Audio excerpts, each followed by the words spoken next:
Savon here with an episode of Books, Bud, and BS. So today we're judging books by the cover because that's just something that we do. We're checking out this here Gelatti because it's something new, and we damned if we do, damned if we don't. Let's fire this up.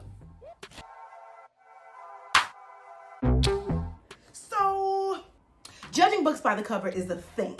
Since we started reading, we've been told that it shouldn't be a thing, but it just is. When we were little and we're going to the book fairs and like, grab a book, make sure to not judge the book by the cover. Like, how? As human beings with judgment as an innate functionality, whether we like it or not, how are we asked to not judge books by the cover when they're there for the judging? If they weren't there for the judging, the covers of books wouldn't be that great to begin with. The covers are almost being made to be judged, right? So I said to myself, Savon, how do you judge the covers of books? I realized that the judgment of these book covers is a very, very personal thing. What colors relate to us? What types of fonts do we like? What types of imagery resonates? What tone is set on the cover of the book? What is resonated about the book? What is conveyed about the book via the cover? All of these things matter when we're looking at books. This is how I know for sure. Look at this. That's my neighbor, he loud. Do you want to read this book? Just by looking at this book, does anything about a bland ass brown cover entice you? No, it doesn't.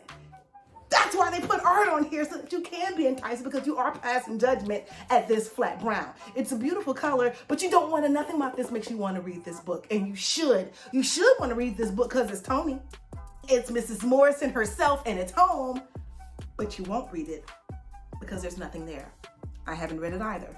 I don't know what to think yet. Tell me what to think, and maybe I'll read the book. It's just how I am. This has gotten me to thinking about impressions versus intentions. When book cover art is made, there is a clear intention that they're probably trying to set to do something for the particular readers that they're trying to attract. Whether they're trying to give you a notion, make you feel like, hell yeah, I want to make it a collectible item, want this to almost compensate for the lacking of the book, want this to complement the content in the book. The covers, they are intentions, I'm pretty sure. Book cover artists let me know if I'm off base here, but I'm pretty sure there's an intention behind the cover. This intention ain't got shit to do with my impression, no. Your intention is one thing, my impression, a whole other. So I said, let's test a theory. Here at Books, Bud, and BS, we tend to do that. We test, debunk, confirm, and all that good stuff to the theories that's out there, because all we looking for in this space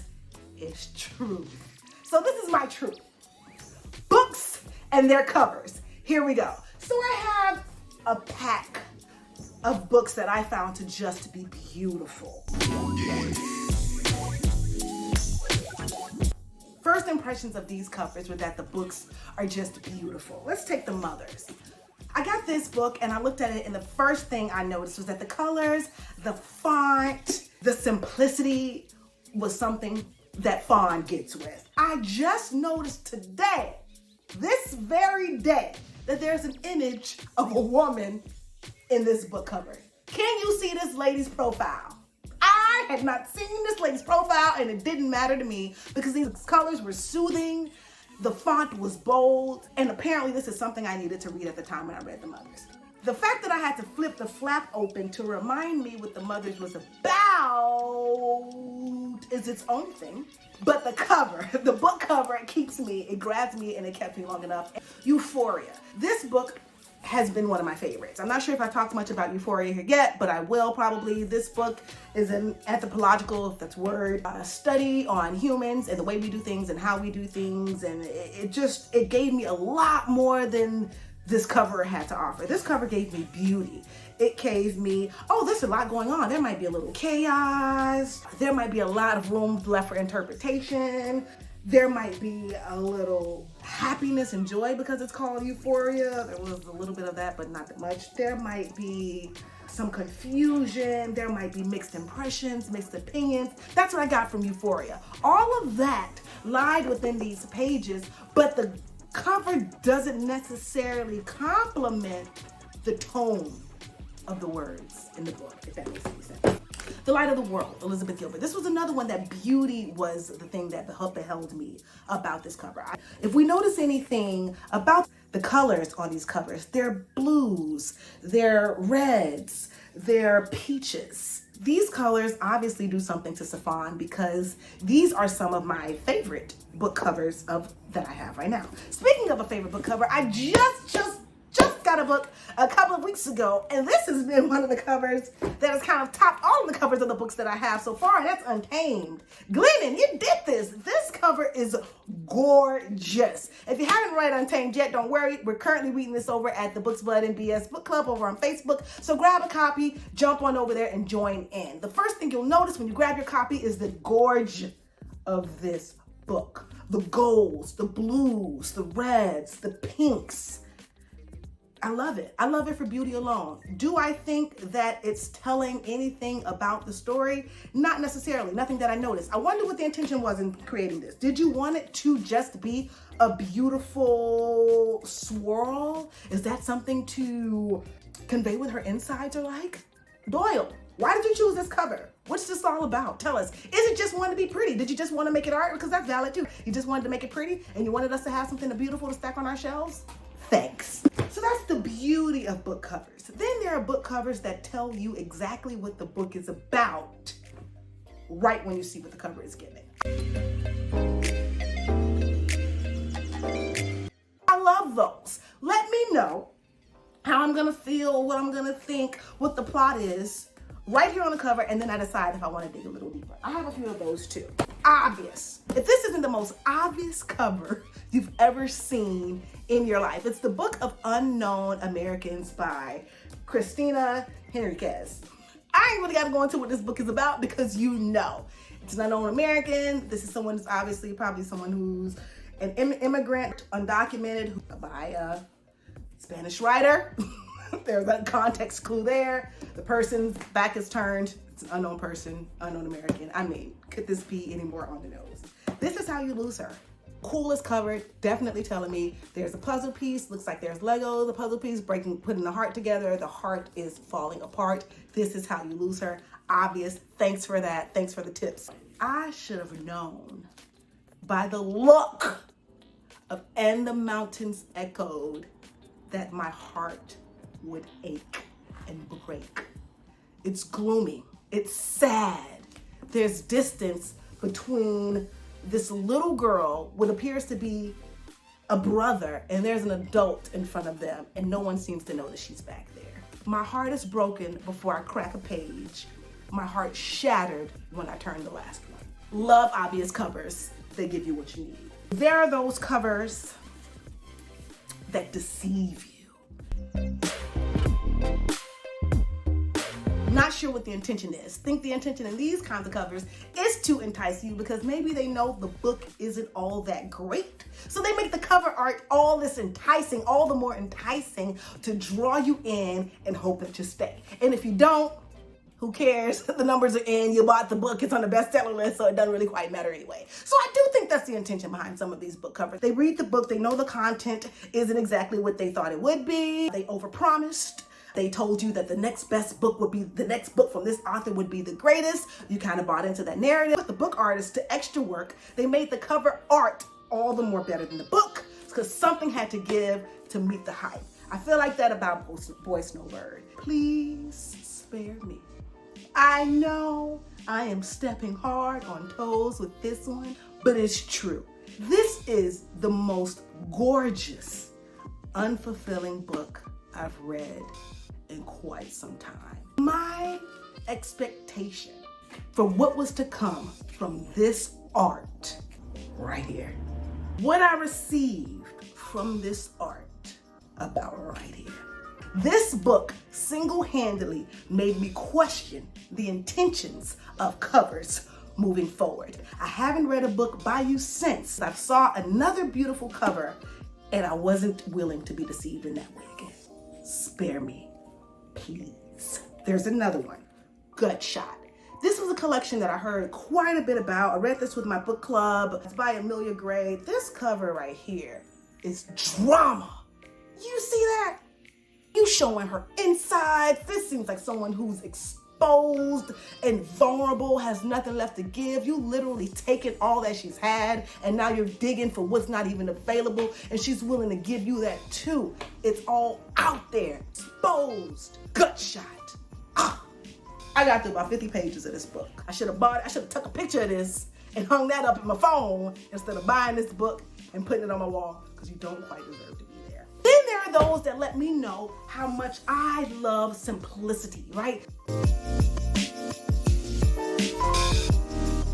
These books right here, straight to the point. They give you font, they give you bright color, they give you, this is all it is. If you like it, take it. If you don't like it, move on. And I'm here for that, because that's just the kind of girl I am. The history of love. This makes you read it because it seems so important. The font is big, it's bold, it's spaced out. This is the history of love. Do you not want to know about the history of love? You must, because it's so big on the front page. It's important. I saw this cover and I said, this seems like something I need to know about. Astonishing, marvelous, ingenious. Whoa. And it was really, really one of the most beautiful reads. Shout out to my girl San Blanco for recommending this read. I really, really loved it. Love the simplicity of the cover. Love that you let me make the judgments of my own. You told me that it's important and it's necessary, and that's all you left me with.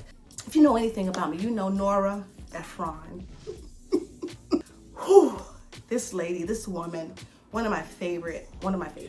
Sharp, witty, concise, simple. What you see from Nora is what the hell you get. And that's what these covers give you exactly.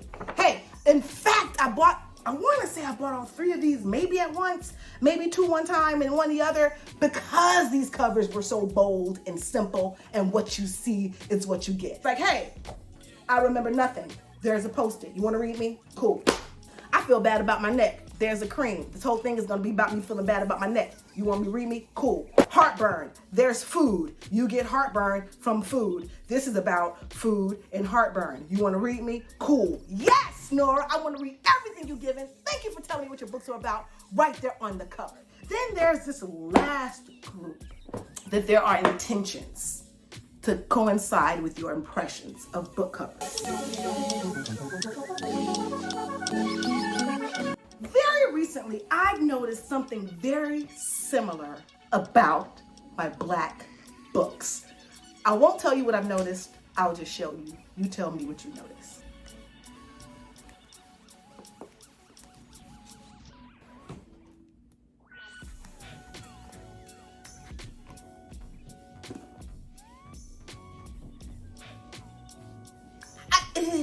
I'm trying to figure out what that is. If you've noticed what I've noticed, you've noticed that many of my Black books, and I won't say all Black books, and maybe this is just my collection. I hesitate to call it a coincidence because this is about like 10 books in my simple little New York collection here. These Black books have portraits on the covers. These are live photos, live images. Hey, there's a Black person. This book is about a Black person. A Black person wrote it. It's about Black people. There are Black people in it. Hey, we're Black. I wonder what the motive is behind that. Is it saying this is for us, by us? Is it for others to know that it's about Black people? So as a bit of a caution, a warning, or a welcoming.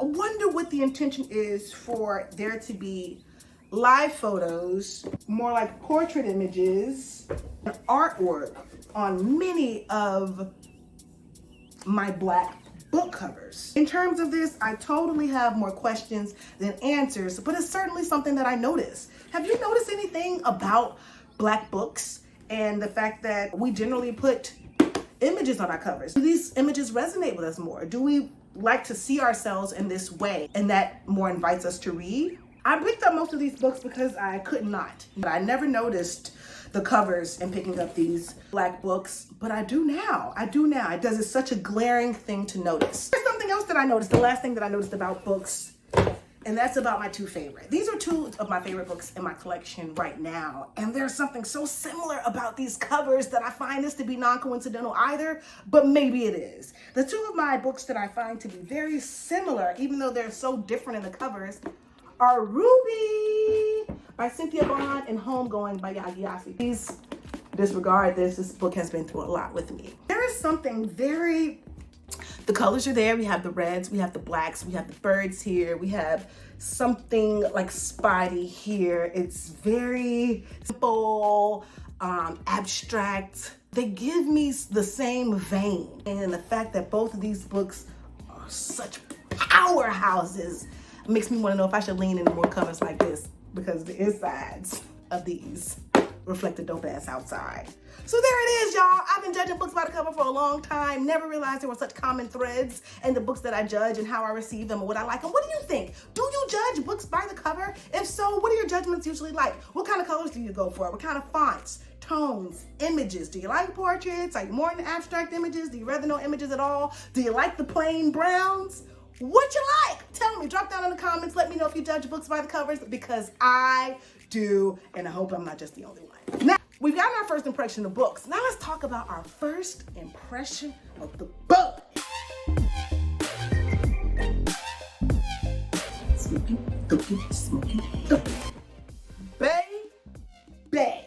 So I just started this week smoking on Gelatti.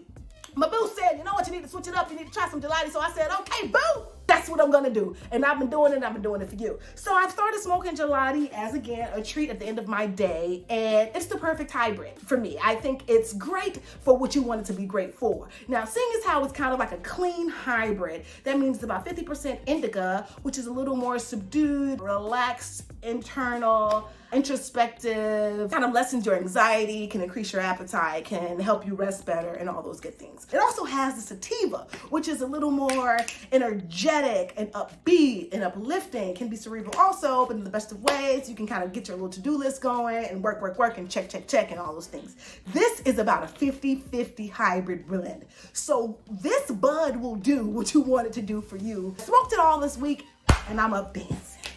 Because I'm smoking and I still got life in me. And I'm moving. Hey, go Gelatti. Last night though, I smoked it. I happened to sit down and have a conversation. Next thing you know, those stomach rumblings happened. I'm fucking up 3 bowls of fiber cereal. That's the thing about munchies. If you're smoking Gelatti, you will get the munchies. Make sure you have healthy food in your house. I had 3 bowls of cereal with banana and raspberries. Are those raspberries? What's those little red things? Cranberries. I had some tangerines, about 4 Clemmies after that. I mean, I found myself munching the fuck out. Right after I munched out, guess what I did? Passed out. That indica effect took a hold of me, and it took completely over. Be sure to do what you want to do when you're smoking Gelatti, because it's going to help you do that. If you want to be up, be up. If you want to be down, wind it all the way down. If you're looking for an opposite effect, you might want to smoke a different strain, because this is going to give you exactly what you give it. So it's a very interesting discovery about Gelatti, and I'll be smoking it again now that I know how to finesse it. How about you? You've been smoking Gelatti? If you're not smoking Gelatti, have you smoked gelato? Gelatti is a fusion, actually, of gelato and like biscotti. It's an interesting flavor. It's like a cookie-ish type sweetness with a bit of a dank kind of potent pull to it. It's about 20 to 23% THC, which means you're gonna be high as you need to be. It's great. I love it. I enjoy it. I enjoy the taste. I enjoy the smell. I really enjoy the look of it, because it's giving you purples and orange and green. It's nice. Gelatti, I'm here for you. Definitely been leaning towards more sativa strains since this whole pandemic started, because it's been the space that I'm in. That's been the bookage and the buttage. Now it's time for that bullshit. The bullshit right now, y'all, is that we damned if we don't, and we damned if we don't. Y'all, I don't know what to do about nothing. Do I go? Do I stay? Do I think? Do I chill? Do I execute? Do I plan? I really don't know the right move to do about anything, and that's kind of starting to make me a little anxious. No, I won't receive that. That anxious is the wrong word. Not anxious, puzzled. It's almost making me get even more personal with myself too, and using myself as a guide for what feels right and what feels wrong, since we can't look toward outer guidance for this kind of direction, because everyone has a different opinion about the do and the don't. Right now, I mean, I'm trying to, damn if I do, damn if I don't. Do I stay here for the winter in New York? Damn, I don't know. It's supposed to be a dark winter. But do I go to Miami and drive my parents crazy for 2 months? 3 months, 4 months. Damn, I don't know, because I kind of like my family loving me from afar. Do I pack up and move cross country because fuck this New York shit, because can't we be in a pandemic like this? I don't know. But if I go across the country, it's kind of far. And I wish I had the conveniences that I lost in New York. The boo's here. What do? Damned if you don't. You see, everything in my life is kind of in a damned if you do, damned if you don't space. And that's been really feeling like that bullshit this week, because it's forcing me to do what I'm not used to doing, but I'm growing to love doing. And that's nothing at all. So how y'all feeling? Are you damning? Are you doing? Are you nothinging? Holla at me and let me know. I'll talk y'all ear off today because I had a lot to say, but I hope you had a lot to listen to too. I hope you were grooving with me, moving with me. This is your dog Fawn with another episode of Books, Bud, and BS. Tune in, like, subscribe, comment, share, and all that greatness. Till next time, y'all be fine. Have a good one. Peace. What I'm giving them? Give me some art direction, bitch.